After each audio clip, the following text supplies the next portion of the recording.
A shocking new poll from The Hollywood Reporter shows that 57% of Americans are concerned that what they hear on network news is not accurate. According to health officials, this means the other 43% of Americans no longer have the rudimentary intelligence required to perform such tasks as peeling an orange, asking a policeman to take them home, or driving a muscle car into a flaming pile of garbage at 170 miles an hour because their best friend told them it would be cool. In other worrisome data, the poll revealed that nearly 53% of Americans find CNN a credible news source, which means over half of Americans are now suffering from a strange mental illness which causes them to hear voices in their heads delivering credible news while they're listening to the people lying on CNN. Several afflicted people were concerned that the voices in their heads were telling them to do terrible things, like say you love Satan or vote Democrat. But fortunately, those voices were in fact coming from CNN, and the hallucinated voices were far more benign. The poll further found that more than 20% of Americans find the news networks are not credible news sources, causing health officials to become concerned that nearly 80% of Americans are gormless idiots. In a follow-up interview with an American who found the networks credible, 30-year-old Brooklynite Wimpy Artisanal told pollsters, quote, "I know when I'm watching ABC, I am getting the whole truth, and that Dr. Meredith Grey really is concerned about Andrew being alone in the operating room with Richard after Richard walked in on Andrew and Meredith making out." Unquote. When told that that was the plot of Grey's Anatomy, Mr. Artisanal said, quote, "I believe every word of it, and the news as well." Unquote. In the wake of the poll findings, doctors at the CDC are working overtime to develop a cure for gullibility, which could, if effective, eradicate network news completely. Trigger warning, I'm Andrew Klavan, and this is The Andrew Klavan Show. I feel hunky-dunky, life is tickety-boo. Birds are winging, also singing hunky-dunky-doo. Ship-shaped, ipsy-topsy, the world is zippity-zing. It's a wonderful day, hurrah, hooray! It makes me want to sing. Oh, hurrah, hooray! Oh, hooray, hurrah! All right, this is my last day here at Hillsdale as the Pulliam Distinguished Fellow in Journalism. I've become more and more distinguished as the week has gone on until I'm just so distinguished I can't even distinguish how distinguished I am. Last night I delivered my public address at a tremendously pleasant dinner and event. The whole thing has been really just a wonderful experience. I'm going to have to think about it because it's such a nice place to be that I am a little bit torn about coming back to Los Angeles. So why anyone would be torn about coming back to Los Angeles. Anyway, I think the speech will be available online somewhere. We'll figure it out and we'll put it out there for you. One of the things I was talking about the fact that human beings have an inborn moral sense and that you can tell when they're inventing an ideology which is meant to circumvent that moral sense, when they're making excuses for stealing your money or seizing power or killing people. And I listed some symptoms of a guilty conscience that plagues wrongdoers. One symptom was silencing dissent, because if you're lying about something, the truth can be very powerful, so you've got to shut it down. And another symptom of a twisted ideology is disaster mongering, by which I mean seeing disasters everywhere around every corner. Because in a state of emergency, moral laws can sometimes be reasonably suspended, which is supposed to justify your stupid, immoral lies that you're telling about the things that you're doing. Now, just like hypochondriacs can get sick, catastrophes do happen even on Chicken Little's watch. So let's take a look at white nationalism. The Democrats say it's on the rise, and the internet is to blame, and also, of course, that evil Donald Trump. Hate crimes are getting worse, they say. Here's what I say. The overblown hysteria about white nationalism is disaster mongering meant to disguise a move towards censorship of mainstream conservative speech. The left can hold up pictures of Nazis and bigots and killers, but their real targets are the ideas expressed by people like you and me. And I'll show you what I mean. But first, we have to talk about ring of security, which is what you want around your home. I told you the story about Jonathan Hay, who has some job. Nobody really knows what he does, but he walks around with an air of authority, so we all respect him because who knows, maybe he can fire us.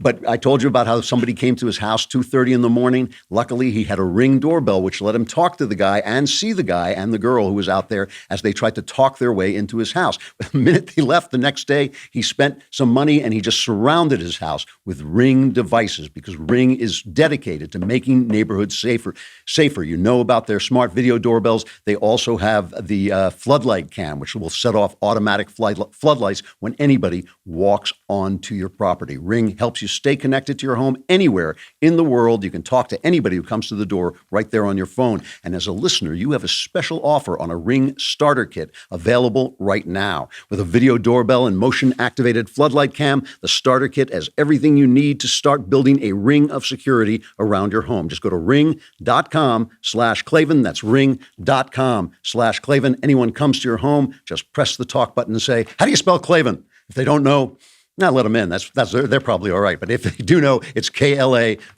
It's Mailbag Day. And yeah. All right. I'm going to start doing it. I'm going to just scream, and then you're going to have to play It's Mailbag Day. It is Mailbag Day. We'll answer all your questions. Stop. I can't stand it anymore. Answers guaranteed 100% correct. Will change your life. Some of you for the better. The rest of you are doomed. And tomorrow I'm off. I'm flying home. And so the next show will be on Friday. And then the Cleveland weekend will come back. And those of you who survive being doomed from the mailbag will, in fact, be doomed. So white nationalism is bad, okay? The left and I agree. We agree that white nationalism is bad. We have different reasons. They think it's bad because they want to take the injustice they feel has been done against people of color and turn it around on white people. They feel that they're always doing the same thing. They're always saying, oh, there's an injustice. We have to end the injustice. But what they're really trying to do is seize the power to commit injustice as some kind of corrective for the injustice of the past. I think white nationalism is bad because it's stupid and wrong to make moral judgments about people according to their race rather than their actions, okay? Stupid to make moral judgments about people according to their race instead of their actions. Let's call that Rule 1. Do not make moral judgments about people according to their race instead of their actions. Rule 1. You do not violate Rule 1 because you don't want it done to you, right? The golden rule. Everybody knows he's an individual responsible for himself. He's not responsible to everybody who's the same color he is or that comes from the same country he is. You can't say, oh, white people held slaves and therefore you're responsible because you have the same color as those white people. And it wasn't white people holding slaves. It was some white people holding slaves while other white people, of course, were fighting to free them. You can't say black people commit crimes, black people are muggers, because it's some black people. It's not the guy you're talking to at that moment. He feels himself as an individual. You want to feel yourself as an individual. Do unto others as you would have them do unto you. Breaking Rule 1 is wrong. The only time race actually matters is when looking at somebody according to his race exposes someone violating Rule 1. Okay, so if Jews aren't getting any jobs at a certain bank because they're not hiring Jews, that they are violating Rule 1, and that's a clue that the fact that they're not hiring Jews, you can see that that's going on. But other than that, you're just you are violating Rule 1 if you start to disrespect people according to their race, because they're black, whatever else it is. That's why I'm against affirmative action, right? I don't think it's right to penalize Asian people or white people according to their race by giving credits to other people because of their race. I just think that's violating Rule 1. I'm against reparations because the person who's paying the reparations didn't do anything, and the person who is getting the reparations didn't suffer anything. I'm against Indian reservations. How about that one? I think they should be phased out. Why should they not just be full Americans at this point? It's just miserable on those reservations. It's bad for them. Why should we try to get rid of the sins of the past? And there were sins of the past, but you cannot fix the past. It just can't be done. And I'm against white nationalism for the same reason. My philosophy has benefit over the left's philosophy in that it makes sense. I'm against anything that violates Rule 1. But in their attempt to win power over the economy and speech, Democrats need disasters. That's what I was talking about before. If they can tell you that a disaster is coming, maybe you'll suspend the moral rules. Maybe you'll suspend Rule 1. You don't know. So they've got Russian collusion and evil Trump, and now it's white nationalism. House Democrats are sponsoring this completely ridiculous non-binding resolution condemning white supremacist rhetoric and violence that specifically targets immigrants. So this is a hit at your old pal, the president of the United States, because he's trying to secure the border. So that must make him a bigot. You know, it's complete nonsense, but this is what they're doing. So they came out and they give a press conference and they're talking about, they don't mention Trump by name, but they sort of refer to his characterization of the border situation. Oh, it's an invasion. And he used the word animals to describe those nice fellows who belong to MS-13. I almost said MSNBC, a Freudian slip, but it's MS-13. Even the people at MSNBC are not animals like the people at MS-13. So I think we can let them off the hook for that. Here is a clip, just to give the whole game away, from Brooke Baldwin at CNN, interviewing Jonathan Greenblatt of the left-wing Anti-Defamation League, which used to be a respectable organization fighting against anti-Semitism, and now is just another one of these organizations that's been taken over by the left. Law enforcement, policymakers, and even some politicians haven't taken the threat of white nationalism sufficiently seriously. So when the president says, no, it's just a small number of people. Well, he's wrong on the facts. Why is this happening? Why is it on the rise? And what are people doing about it? I think there are multiple reasons why it's on the rise. Look, it's always been there. But first and foremost, in our charged political environment, It's exacerbated? it's all exacerbated. The divisions, the tensions, the anxiety, that's all there. Secondly, social media has created a sort of a connective tissue. Easy way to spread the hate. Previously it didn't happen. But one of the reasons why we had European white supremacists in Charlottesville and then foreign white supremacists who lauded what happened in Pittsburgh is because through not just Facebook and Twitter, but Gab and Discord and Fortune H and all these other platforms, they're all literally exalting. And the third reason they're doing so is because they find their language and their memes literally on the tip of the tongue of our president. Ah, yes. Okay, so there it is. The whole plot laid out right there, right? The problem is the evil white supremacist is on the rise, and there's a little, if you weren't watching, there's a little chart in back showing it spiked 17% or whatever, which really refers to hate crimes, most of which are against Jews. And then it's the social media. That's the problem. Here's the New York Times, a former newspaper, ran this piece. I mean, this is, it's a talking point when they're spreading it around. Each venue is picking it up, right? So attacks by white supremacists are growing. So are their connections, right? It's social media. It just says in a manifesto, this is the lead in a manifesto posted online before his attack, the gunman who killed 50 last month in a rampage at 2 mosques in Christchurch, New Zealand. Have you noticed that the killing of Muslims is a horrible killing? It's an atrocity.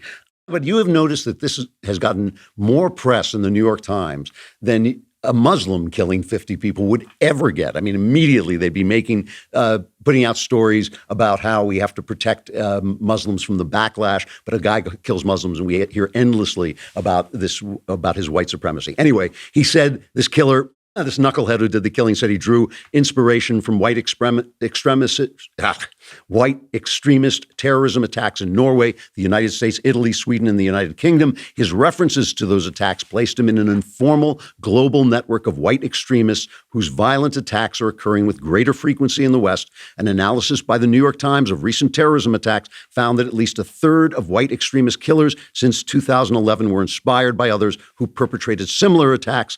The connections between the killers span continents and highlight how the internet and social media have facilitated the spread of white extremist ideology and violence. So be afraid of social media. Be afraid of the right. It's anybody who's talking on the right who's inspiring these people. And the president, who does Twitter more than the president? We just heard from CNN, no less a source than CNN, that 53% of Americans find credible, which is the most depressing statistic I've heard in weeks.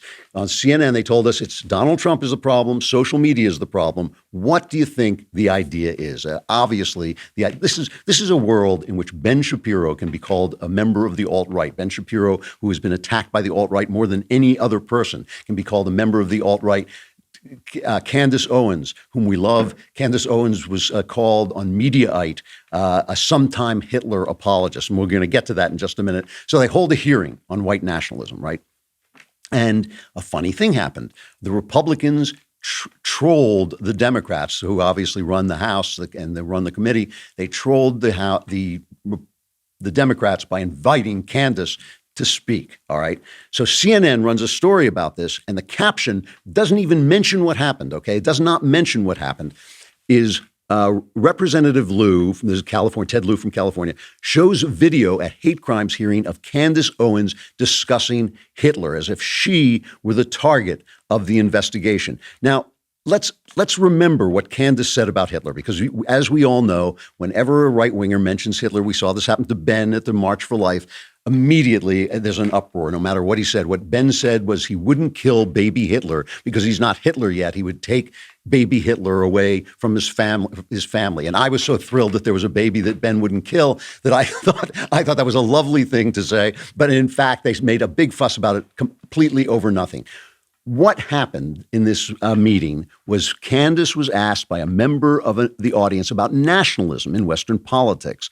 And Owens brought up our old friend Adolf, which is always a mistake, by the way, because you're always going to step in it. And she said, I don't have any problems with the word nationalism. I think that the definition gets poisoned by elitists that actually want globalism. Globalism is what I don't want. Whenever we say nationalism, the first thing people think about, at least in America, is Hitler. He was a national socialist. But if Hitler just wanted to make Germany great and have things run well, okay, fine. The problem is that he had dreams outside of Germany. He wanted to globalize. Her point obviously being that Hitler was a globalist, not, in fact, a nationalist. She wasn't, look, pardon me, whatever you say about Candace, let's not call her suicidal. Hitler wasn't exactly a friend to the black man, right? It's not like she's saying, oh, what a wonderful idea Hitler had because he's a white, you're going to call Candace a white supremacist? I mean, it doesn't make any sense. So she comes to this hearing and Ted Lieu dishonestly pulls a little clip of this and makes it sound like she's praising Hitler.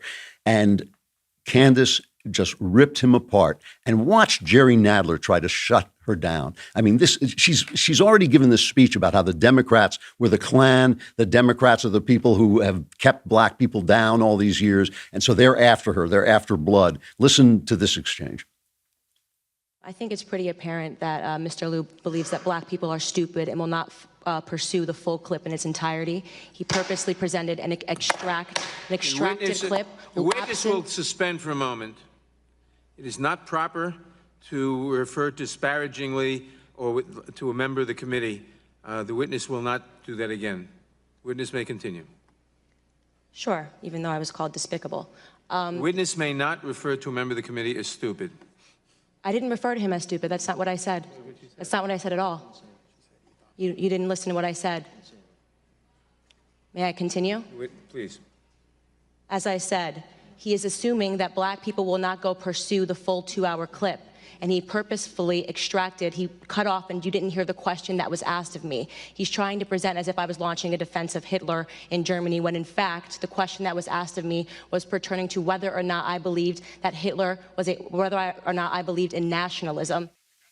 So if this were the other way around, if these were Republicans picking on a black woman who was a Democrat, that we would be hearing about how a couple of men misrepresented this woman and then tried to bully her into silence. You could see right there that she did not call Lieu stupid. She said that Lieu must think black people are stupid. And then Nadler said, oh, you can't call Lieu stupid.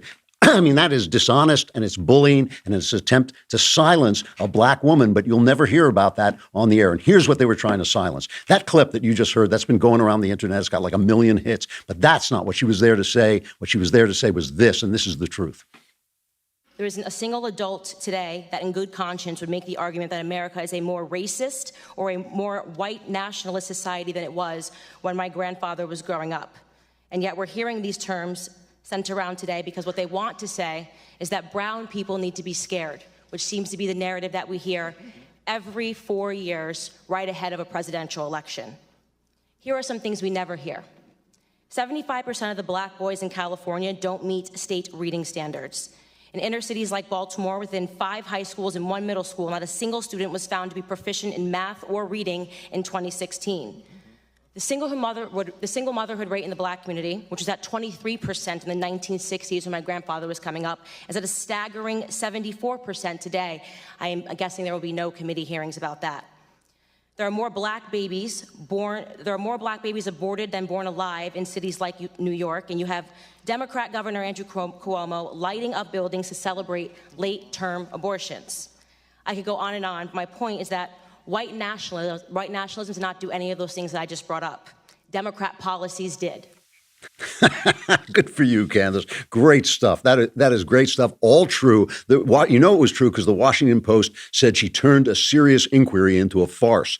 What she did was she exposed a farce as a farce. That was really one of her finest moments. It was absolutely terrific. White nationalism has been at a steady state for 30 years. It has been at a steady state for 30 years. It is a sucky anti-Western ideology. White nationalists and leftists agree that the West is defined by whiteness.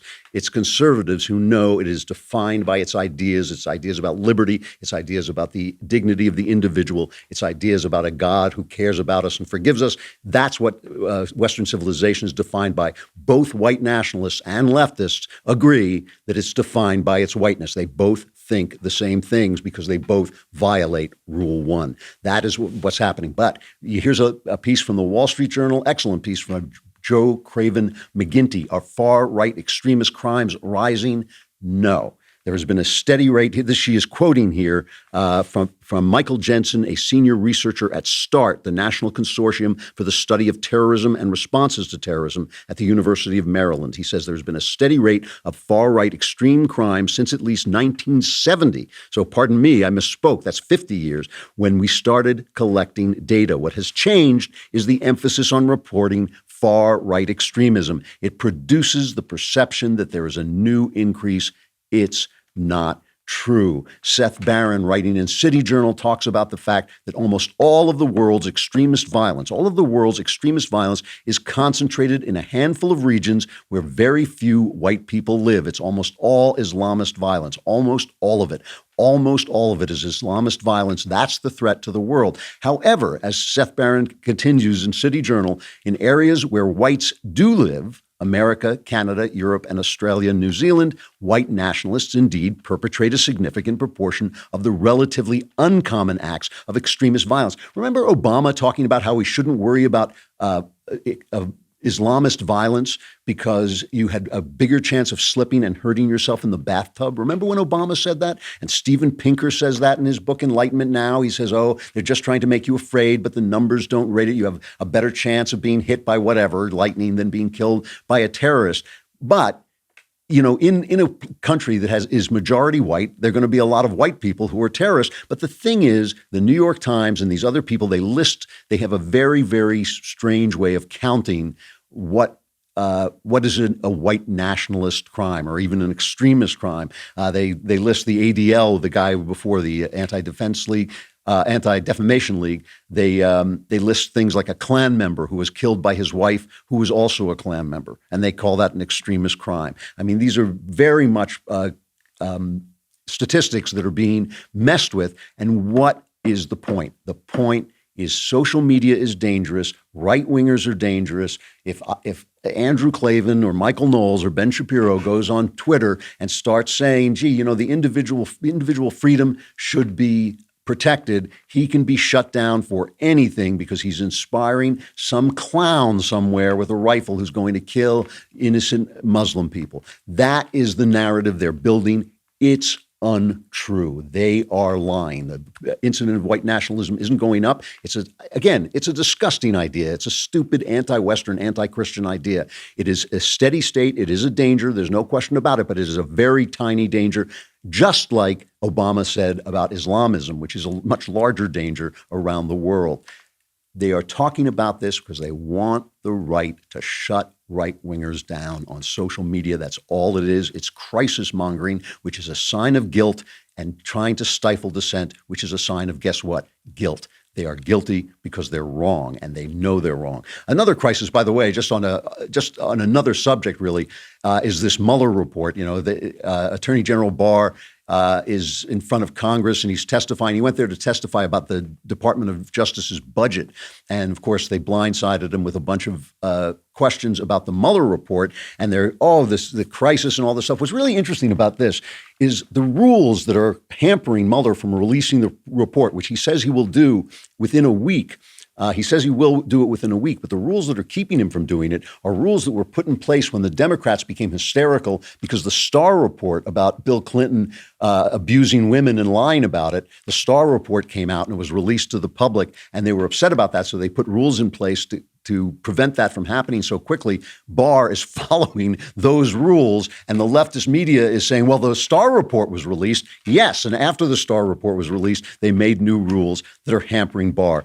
However, there was one piece of news. There was one piece of news in these Barr in these Barr hearings that was kind of overlooked in all the news about when he was going to release the report. And that is that he says that he is investigating the Department of Justice, not just the Inspector General, who is already investigating how the investigation into Trump started.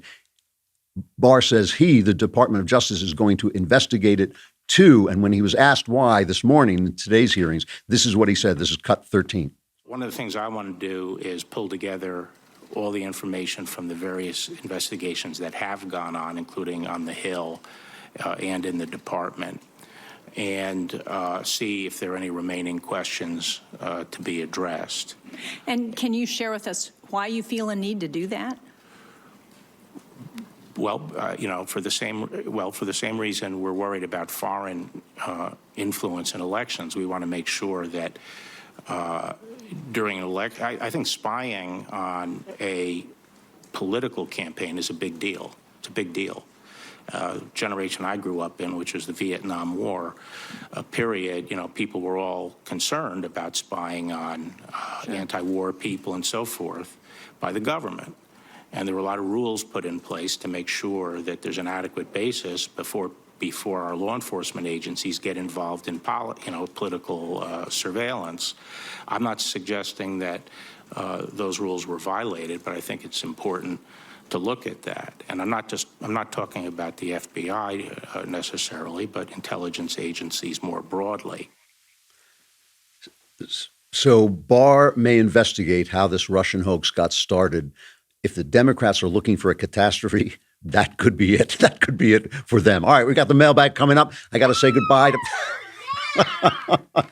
Stop, please! I can't. This is like one of those Chinese tortures where they drip things on you. Anyway, we got to say goodbye to Facebook and YouTube. Come over to dailywire.com and subscribe. It's a lousy $10 a month, a lousy $100 for the full year. You get the Leftist Tears tumbler, and you get to ask questions in the mailbag, and I will solve all your problems for $100 a year. That's a good deal. Come over to dailywire.com.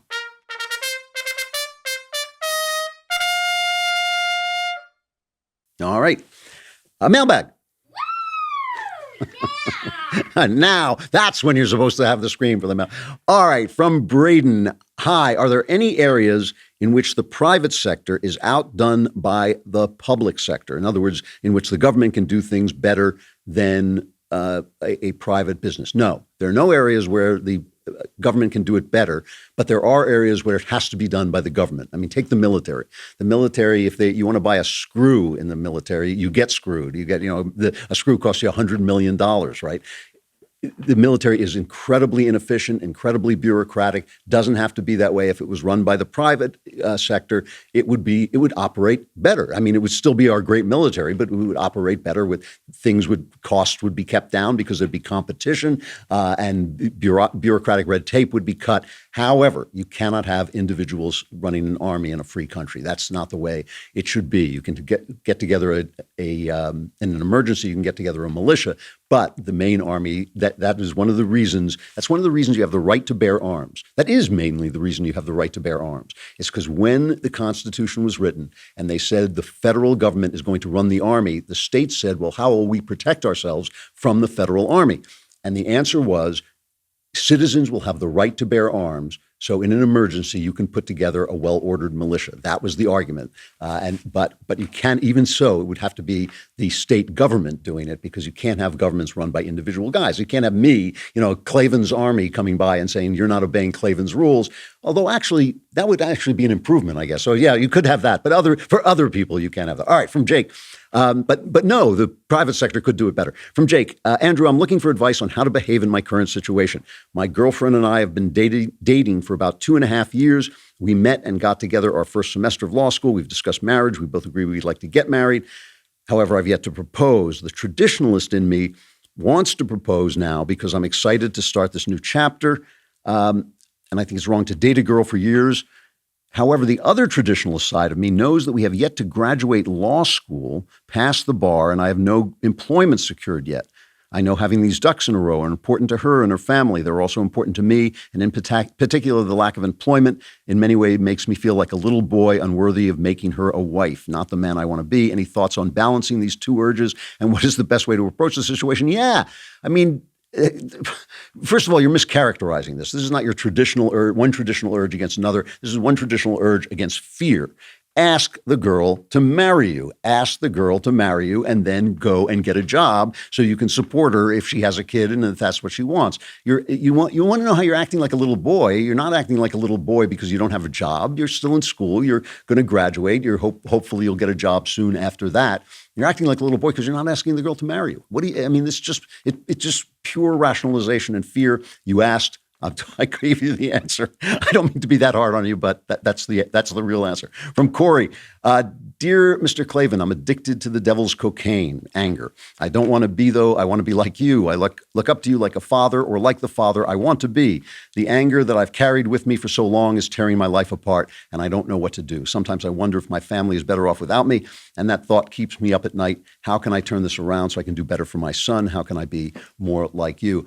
Hey, Corey, first of all, good for you for knowing that this is a problem. I mean, that's a really, really important thing. It is really important to look in the mirror and say, I am screwed up. Something is wrong. I did it. It saved my life. You have to do it. You've done it. Good for you. Now you need to get help. You need to get help. If not therapy, anger management, whatever it is you need to do, you need to get help. I mean, you're not going to be able to get through this. Why are you angry? You don't know. It's probably something in your past, probably things that have happened to you, probably something that's twisted inside, some kind of knot. There are people who make a profession out of untying those knots. Go find one of them. If you wrote me a letter and said, I've got this big problem, I've got this enormous swelling in my side, what did I tell you? I would tell you to go to a doctor who fixes swellings in sides. That's what you do. There are people who deal with anger. Go find one of them. Good for you for knowing you got a problem, but go solve it because it will ruin your life and it will ruin your son's life as well. From Drew. Hey, Andrew, I'm a big fan of the show and all the great entertainment you've created. I've just started another kingdom and absolutely love it so far. I also love knowing that not every piece of media I enjoy is spawned from the Hollywood left. So I've always had this question, but in the last couple of years have found it very hard to ask or talk about since it occurred in my family. From a Christian perspective, what are your views on forgiveness and going to heaven if someone commits suicide? I've heard someone say it's an unforgivable sin, which I find disturbing. I always enjoy hearing your wisdom on personal matters and would love your take on this. Thanks for everything you do. First of all, suicide is a disaster, okay? I've been around it. It's not a good thing. People think it solves their problem. And it is a permanent solution to what usually is a temporary problem. I mean, the closest I ever came to suicide in my youth, I was weeks away from breaking through and solving so many of my problems. I thought I was in hell. I was really just in a small tunnel and the light was very close. So suicide is a problem. It leaves behind utter wreckage, utter devastation. It destroys the lives of the people who love you. It leaves them angry and guilty and feeling just awful. It is a disaster. The question you asked about whether there's forgiveness for suicide is a question that you don't have to answer, okay? I don't have to answer because we don't get a vote. We do not get a vote on who gets into heaven. This is one of the misuses of religion as far as I'm concerned. It is not one of the uses of religion to determine who gets into heaven because guess what?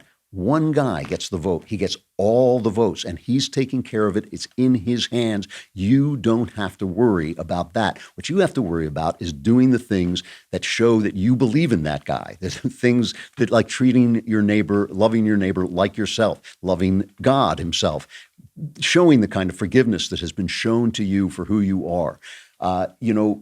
People commit suicide in all kinds of tragic situations, sometimes just because they're depressed, sometimes because they have some kind of personal difficulty that could be cured in time. Some people kill themselves because they have a fatal illness and they don't want their family to have to deal with it. You're reading Another Kingdom. The front piece to Another Kingdom is a quote from C.S. Lewis. Nobody knows any story but their own. No one is told any story but their own. You don't know what another person's relationship with God is. You do not know what another person's relationship with God is. It's not your job to judge. So whether or not people can be forgiven for it is not a question we can answer. But the question we can answer is whether it's a good thing to do, and it's almost always a disaster for the people you love most and the people you leave behind. From Austin, hey, Andrew, what do you think about Christians standing on the street corner and sharing the good news? I've never heard of it helping someone come to Christ, and I know a lot of people, including myself, avoid them when we see them. Many people think it's a requirement if you're going to be a Christian. How important do you think it is? I think it's completely unimportant. I think it's useless. I don't think it does anything. I think it's very unlikely. I mean, there's nothing wrong with sitting outside and having a place where people can come and ask if they want to ask. I think that buttonholing people, I think, is really off-putting. It really disturbs me when people when people argue that you have to do it because it's the right thing for you to do, but they're not arguing that it actually is effective in converting people. It's actually effective in bringing people to Christ. Now, I could be wrong. Maybe this works sometimes. If it does, then go out and do it. But I think the best way to bring people to Christ is to be honest about your beliefs and to live in the joy of Christ. And if you're not living in the joy of Christ, you should find out why and fix that. That could be a psychological problem, not a spiritual one. So I just think a lot of direct evangelism is not helpful. It's just not helpful. If I'm wrong, if it is, then that's a good thing. If it's a good thing, if you know how to do it well. It certainly was great that Billy Graham, I think, brought a lot of people to religion and helped a lot of people. So that kind of evangelism, I think, is worthwhile. But buttonholing people and getting in their face, I don't know. It just doesn't sound effective to me.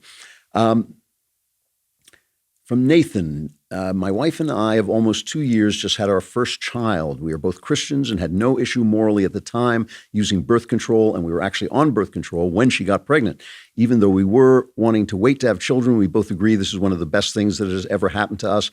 But after spending time with my son, I have felt guilty for trying to prevent him from being here by using contraceptives. Should I feel guilty for not wanting to have him, even though now I wouldn't change it for the world? Thanks. I love the show, and I loved Another Kingdom, and I'm getting my wife to read it now. No. I mean, come on. What good is this guilt doing? What is this guilt improving? Why is it changing? Are you deciding not to use contraceptives now and have as many children as come along? I mean, there's nothing wrong. I don't believe there's anything inherently wrong in using contraceptives. I disagree with the Catholics on this. I think that, having the family that you want when you want it is a helpful thing, not a bad thing. I think a lot of people have had hard times through the years with having more children than they could handle. And I don't think you need to do that now that you have this wonderful technology of contraception. I think contraception has caused a lot of problems. It has caused people to lose their moral minds and forget that sex is still an important act between two people, not just a kind of meeting of organs. And I think contraception has had a lot of bad effects. But used properly, just like antidepressant medication, used properly, I don't think it's a bad thing at all. It's a silly thing to say you were trying to keep your son from being born. You didn't know your son. You didn't know that was who was going to be born. You should not feel guilty about it. If you don't want to use it, don't use it. If you do want to use it, use it. That's my opinion. From Benjamin, my sister is in need of serious help.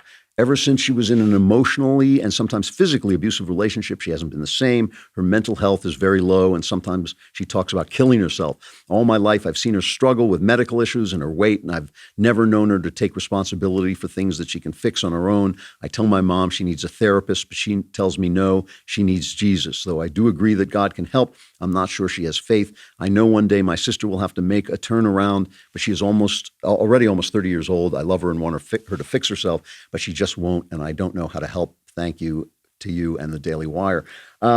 Listen, you can't force somebody to save themselves, and hectoring them and badgering them is not going to help her. It's not going to help her. I suspect, of course she needs Jesus, but that doesn't mean she doesn't also need a therapist. She probably does need a therapist. She probably needs somebody to talk to her who understands these problems. It's different levels of human beings. The spiritual level is one level, but sometimes your psychological problems can keep you from getting to the spiritual level. If you're constantly worried about, depression, if you're constantly having bad relations with people, bad sexual relations, bad intimate relations of any kind, and you're depressed and you're unhappy, you're angry, all those things, that requires a doctor. I mean, just like you wouldn't say, heal me, God. You would say, heal me, God, and then go to the doctor. You don't just say, heal me, God, and then not get help. God helps those who help themselves. Now, what can you do? Not very much. The most important thing you can do is love her and be there for her and treat her with kindness and respect. It's possible you may see an opening in a conversation where you suggest that maybe a therapist would help her, but it's possible that won't come. You can't save people. You can't save their lives. What you can do is put love in their lives. And that sometimes can have a curative effect and sometimes cause them to trust you enough to take some good advice. But most importantly, you should be there for her, treat her with love, treat her with respect, and hopefully that'll help her start to move away from obviously self-destructive behavior. From Devon to Don Klavan, the Godfather.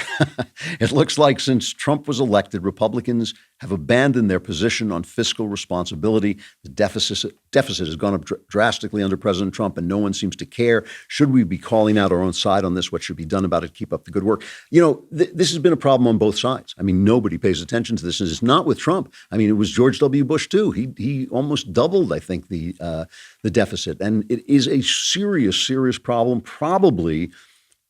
Unlike white nationalism, probably one of the biggest problems we face. I think that, the right ended up hating Paul Ryan, and maybe Ryan was an ineffective Speaker of the House, but he was the first guy to have the courage that I can remember to have the courage to suggest ways that entitlements should be cut. That is where most of our debt comes from. It comes from these burgeoning entitlements that they have no discretion over spending them. They have to spend them.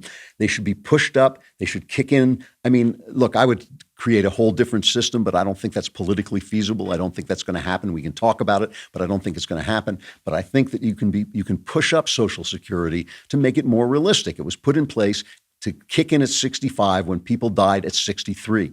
That made fiscal sense. Now people die at 80. You need another 15 years to make the money that goes into Social Security. You don't do it right away. You do it over a generation. But we need to reform entitlement, and there is absolutely no political appetite to do this.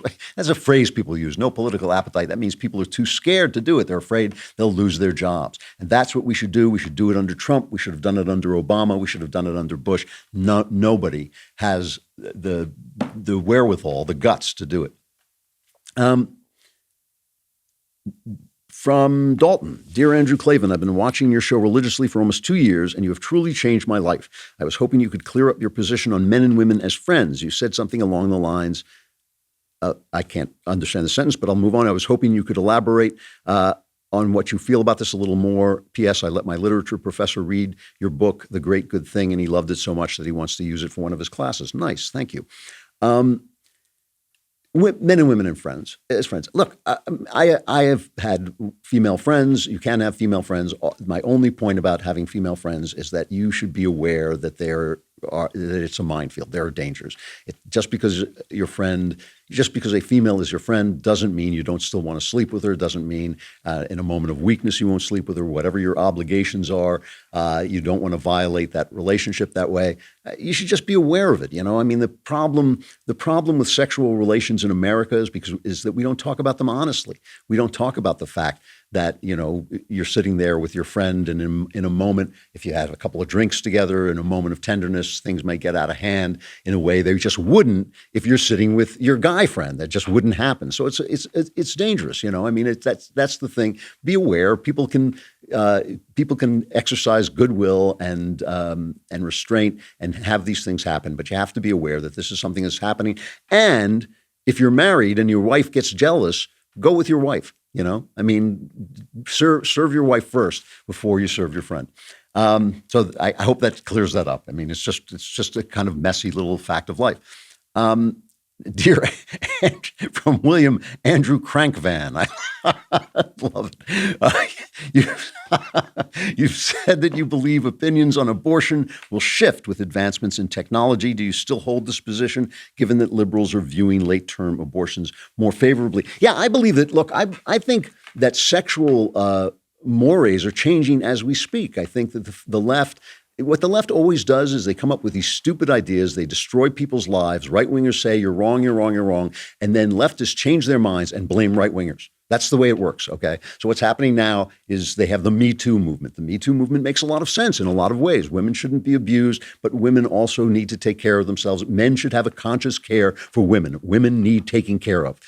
How's that? Let me put it bluntly. Women need taken care of. Men need to take care of them. Even when they say yes, sometimes you have to take care of them. Take them home. If they've had too many drinks, take them home. You got to, and let them go and leave them alone. We have to do those things. We have to act like gentlemen and ladies. The same thing is true with abortion. I think abortion is dropping off because people are getting the picture. And they're getting the picture because we can take pictures. We can see these things. I haven't seen the movie Unplanned yet, but I understand that's what it's about. It's about a lady who worked for Planned Parenthood and actually saw what an abortion looks like. Why do you think abortion advocates tear down pictures of abortions? Why do you think they want to censor them? Why do you think they won't give a review to Unplanned or my film, the Gosnell film? Why do you think? Because they don't want you to see. The more people see, the more they will know, that this is untenable. That's my hope. It may go the other way. It may go the way that people become so cold, so alienated from their own moral sensibilities that we just start to butcher each other altogether. You better hope that's not what happens, because it starts with unborn babies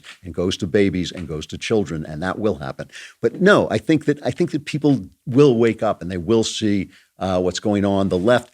Look at the left as being hysterical about this. They're defending a bad ideology by getting more and more hysterical, more and more absolute about it. That's what happens just before ideologies collapse. I got to go. I will not be here tomorrow because I'm flying back to Los Angeles. Sad to leave Hillsdale. And let me say thank you again to Hillsdale, all the people here, John Miller, who invited me, Scott Bertram, the Publius Fellowship, Scott Bertram, who has kept this show on the road every day despite a series of unfortunate technical events. I'll be back on Friday and then the Klavanless weekend. So you got about 2 days left and then it's over. I'm Andrew Klavan. This is The Andrew Klavan Show.